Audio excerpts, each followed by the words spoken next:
खान साहब ने, गवर्नर साहब ने, असद उमर साहब ने, इन 3 लोगों ने कराची के हवाले से 162 अरब रुपए तरक्याती पैकेज का ऐलान किया था। क्या वो ऐलान, वो वादा वफा हो गया? इन लोगों ने ऐलान किया था कि 6 माह में, ये सितंबर 2018 की बात करूं, कि 6 माह में हम ग्रीन लाइन को ऑपरेशनल कर देंगे। क्या वो वादा वफा हो गया?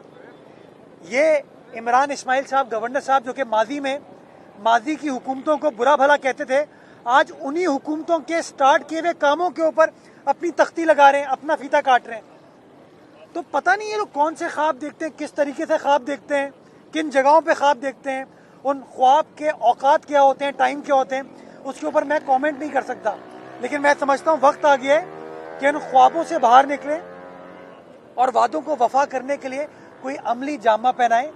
ये जज़ायर सूबाई सिंध की आवाम की मिल्कियत थे, मिल्कियत हैं और इंशाल्लाह मिल्कियत रहेंगे।